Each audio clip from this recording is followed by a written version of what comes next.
He was 67 years old. He had survived one of the most brutal wars of the 20th century as a young IRGC volunteer.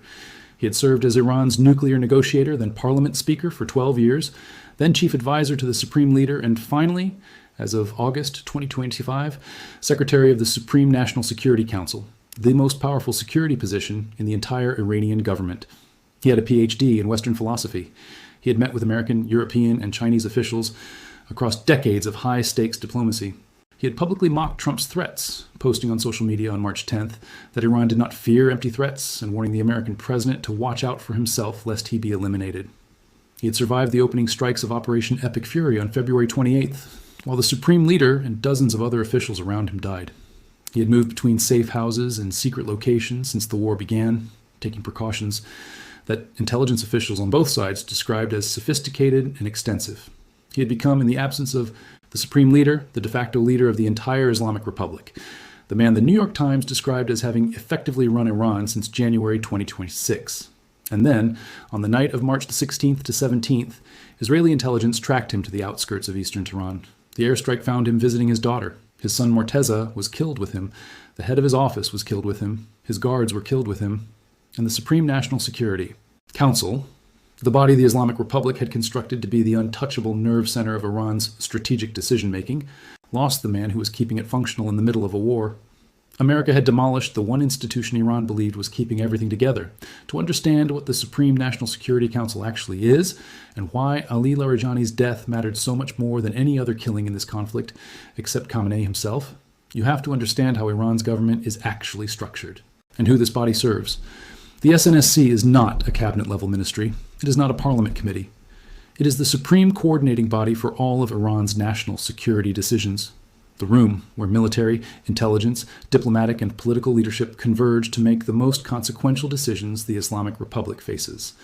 It is chaired by the President of Iran, but in practice derives its real authority from the Supreme Leader's representative and secretary.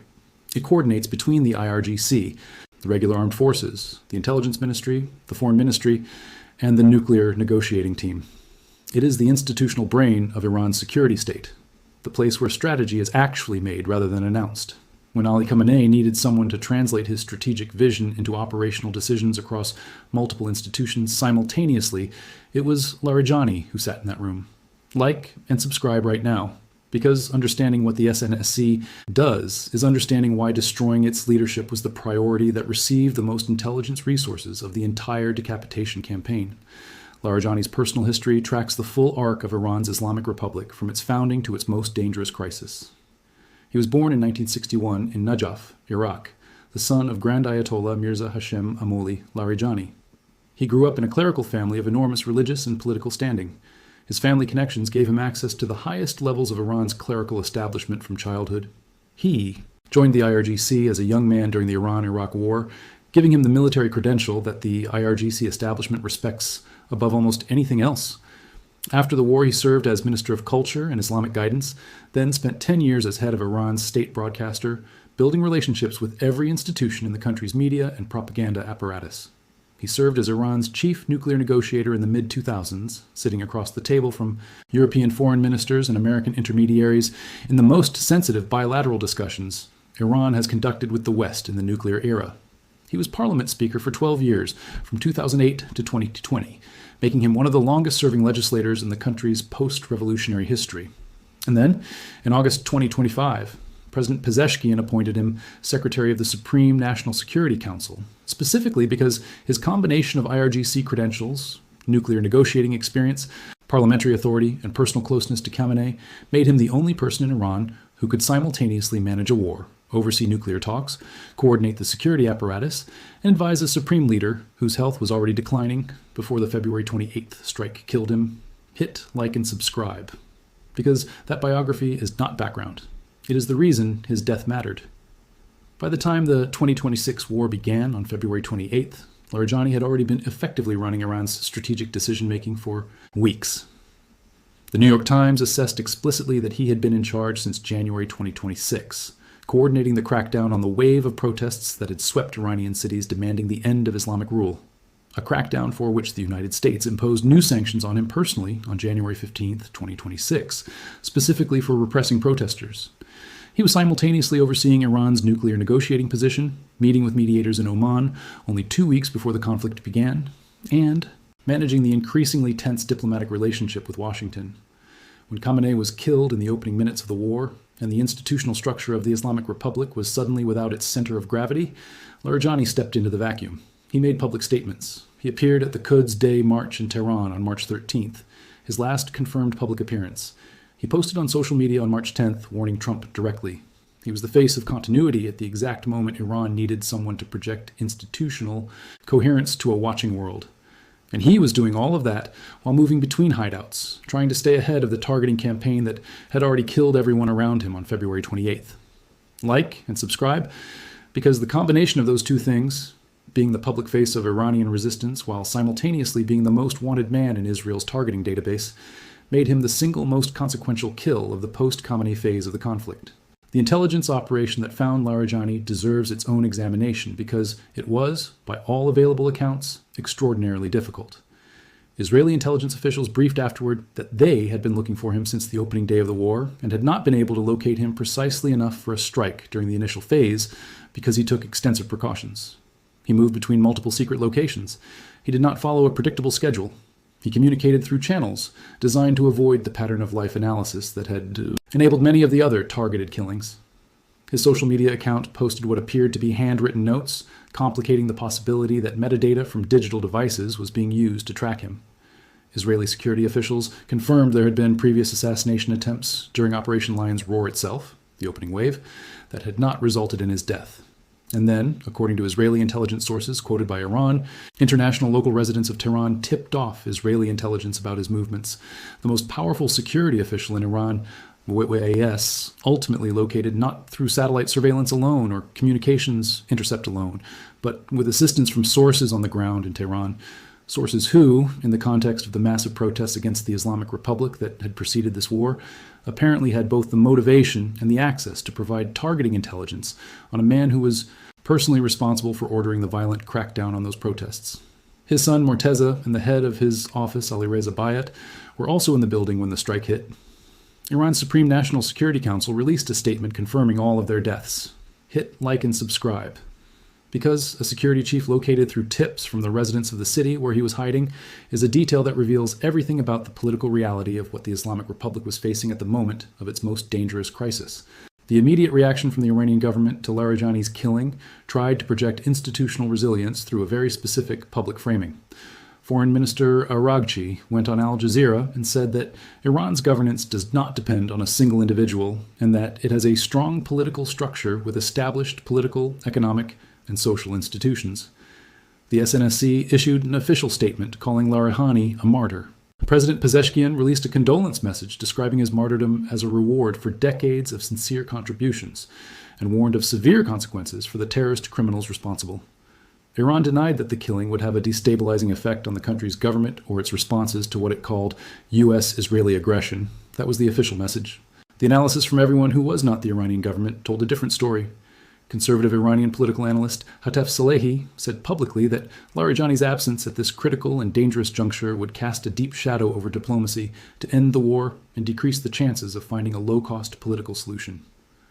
Former Iranian MP Ali Akbar Mousavi Khomeini said Larijani was viewed as a moderate politician who was expected to bring some level of change. The New York Times' reporting described his death as leaving the issues of the Iran war, the 2025-2026 Iranian protests, and the Iranian nuclear program unresolved and transferred to a successor facing a fragile situation. Like and subscribe, because the gap between what the government said publicly and what the analysts said privately in the hours after Larijani's death captures the exact dimension of damage that a single targeted killing can produce when the target is the right person. The Ali Shamkhani dimension of the SNSC's destruction requires its own attention because it doubles the story. Ali Shamkhani, Defense Counsel's secretary and former head of the Supreme National Security Council itself, had survived an Israeli strike during the E-12-day war of June 2025, pulled from the rubble of his home with severe injuries, one of the most dramatic near misses of the targeting campaign against Iran's leadership in the previous year. He recovered. He continued to serve. He was one of the most experienced security officials in Iran's government, having been a senior IRGC commander during the Iran-Iraq War, then commander of the regular Navy, then defense minister, then Supreme National Security Council secretary for over a decade. He had overseen nuclear negotiations at the highest level. He had managed Iran's relationships with Russia and China in the security domain. He was, alongside Larijani, one of the two most institutionally experienced officials in the entire Iranian security establishment. Israel targeted him again on February 28, 2026, and this time did not miss. Shamkhani was killed in the opening wave of Operation Epic Fury, alongside the Supreme Leader, the Defense Minister, the IRGC Commander-in-Chief, and the Chief of Staff. Two survivors of the 12-day war who had been through a near miss and kept working, both dead within the first 24 hours of the second conflict. The SNSC, in the space of the opening phase of a war, had lost both the man who had run it for over a decade and the man who was currently running it. The structural consequence of eliminating Larijani and Shamkhani, along with the other SNSC-connected officials who died in the 40 days of the decapitation campaign, was not that Iran had no Security Council anymore. Institutions continue after individual officials die. The consequence was that Iran had a Security Council staffed by officials who had significantly less experience, less accumulated institutional knowledge, and less established relationships with the international interlocutors, who are necessary partners in any diplomatic resolution of the kind of war Iran had just been plunged into. Larijani had negotiated with the Europeans over the nuclear file in the 2000s. Those relationships, that institutional memory of what was possible and what wasn't, that accumulated knowledge of how American and European pressure can be managed diplomatically, all of it died with him in the outskirts of eastern Tehran on March 16th. His replacement in any negotiation would be starting from scratch with interlocutors who knew Larijani and had built working relationships with him over years. The nuclear negotiating track that was supposed to resolve the 60-day window in the Islamabad memorandum, the track that J.D. Vance said was about to begin in early July 2026, was the very track that Larijani had been preparing for when the war began. Like and subscribe, because the people who were supposed to negotiate the end of this crisis were killed in it, and the people who replaced them are negotiating without the institutional foundation. Those killed officials had spent decades building. The broader context of what the SNSC was managing when it was demolished adds another dimension to the scale of the damage. By March the 16th, the night Larijani was killed, the Supreme National Security Council was simultaneously coordinating 5 separate crisis tracks that each required experienced senior leadership to manage. First, the active military conflict with the United States and Israel, which was consuming IRGC resources at an extraordinary rate and required constant strategic decision-making about when to escalate, when to absorb, and how to preserve the missile capabilities that remained in underground facilities. Second, the Strait of Hormuz crisis, where the IRGC Navy was executing a maritime blockade strategy that required real-time coordination between the military track and the diplomatic track to avoid triggering a level of U.S. response that would eliminate the remaining naval capabilities entirely. Third, the domestic political situation, the ongoing wave of protests against the Islamic Republic, had not ended with the start of the war, and the government was simultaneously managing a military conflict abroad and a restive population at home that had already seen the IRGC fire on crowds in January 2026. Fourth, the nuclear file. The question of Iran's uranium enrichment program and what position Iran would take in any post-ceasefire negotiations was the most consequential diplomatic question the SNSC faced, because it would determine whether the war produced a lasting change in Iran's strategic position or merely a temporary setback. And fifth, the regional proxy network, Hezbollah, the Houthis, Iraqi militias, and other armed groups that the IRGC's Quds force coordinated were all making their own decisions about how to respond to the conflict. And those decisions required SNSC oversight to ensure they aligned with, rather than complicated, Iran's overall strategic position. Larijani was the person coordinating across all 5 of those tracks simultaneously. When he died, those 5 coordination tasks did not disappear. They were distributed across officials with less experience, less institutional authority, and less established credibility with the international interlocutors involved. Like and subscribe, because that is what demolishing a Security Council actually means. As in practice, not the disappearance of the institution, but the fragmentation of the coordination that made it functional. The Quds Day March appearance on March 13th, Larijani's last confirmed public sighting, 4 days before his killing, is a detail that reveals something important about the tension he was navigating in those final days. The Quds Day March is an annual pro-Palestinian demonstration that functions as a political mobilization event for the Islamic Republic's most committed domestic supporters. It is held on the last Friday of the Muslim holy month of Ramadan and is one of the most visible public manifestations of the IRGC's political base inside Iran. Appearing at the march, in the middle of a war, 4 days before an Israeli strike would kill him, was not a reckless security decision. Larijani's entire post-February 28th existence had been defined by extraordinary caution about his security. It was a calculated political statement. He was the de facto leader of a country at war, and appearing publicly at the most politically significant mass demonstration in the Iranian calendar was a message to the IRGC's base and to the international audience watching Iran's domestic stability. The leadership is still here. The system is still functioning. The protests have not won. It was also, almost certainly, the last public intelligence picture that Israeli targeting analysts needed to confirm his continued physical presence in Tehran before the ground intelligence from local residents provided the specific location that the strike required. The march was on Friday. He was killed Monday night. The timeline implies that the Quds Day appearance may have been the final piece of the targeting picture that allowed Israel to concentrate its intelligence resources on the right neighborhood of eastern Tehran at the right time. Like and subscribe. Because the decision to appear publicly in service of political signaling, in the middle of a targeting campaign that had already killed everyone around him, was the one decision that could not be undone. The post-Larijani negotiating reality that Iran faced in Doha, where indirect U.S.-Iran talks began under Qatari facilitation in the weeks after the ceasefire, was shaped entirely by his absence.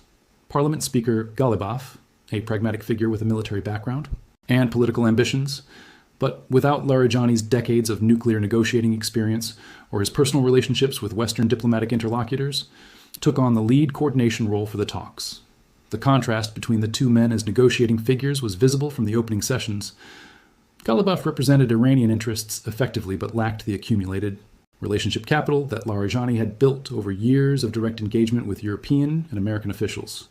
Qatari and Pakistani mediators who had worked with Larijani described him privately, according to reporting from regional outlets, as a figure who understood the pressure points on both sides precisely enough to find solutions that each side could present to its domestic audience as a win.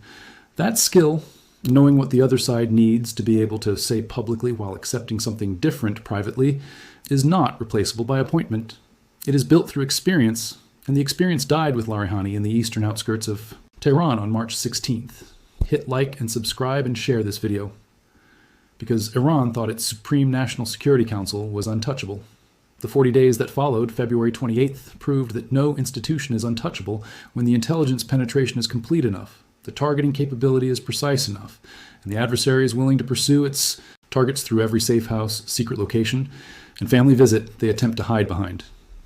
The morning after Larijani's death, a post appeared on his social media account that his staff had apparently prepared before his killing and published posthumously, a handwritten note commemorating Iranian sailors who had been killed. It was shared thousands of times across Iranian social media. It was the last message from a man who had publicly told Trump to watch out for himself lest he be eliminated, and who had been eliminated before Trump was. The SNSC issued its formal statement calling him a martyr. The Basij commander Gholamreza Soleimani, killed the same night in a separate strike, was mourned in parallel. Iran launched a missile barrage at Ramat Gan, east of Tel Aviv, on March 18th, killing 2 Israeli civilians. Its retaliation for the night that took Larijani. And the Supreme National Security Council, the body that was supposed to be Iran's untouchable strategic nerve center, the institution that had coordinated the Islamic Republic's most consequential decisions for decades, continued its work, but did so with a depleted staff, a new supreme leader in hiding, a president who had publicly apologized to neighboring countries for miscommunication in the ranks, and an IRGC whose missile launch rate had already dropped 92% from the opening day of the war. Iran thought the SNSC was untouchable. America demolished it, one official at a time, until the institution that remained was a shadow of the one that had started the 40 days. Hit like and subscribe and share this video, because the killing of Ali Larijani was not just an assassination. Making body in the Islamic Republic lost the one person holding it together in the middle of the worst crisis in its history.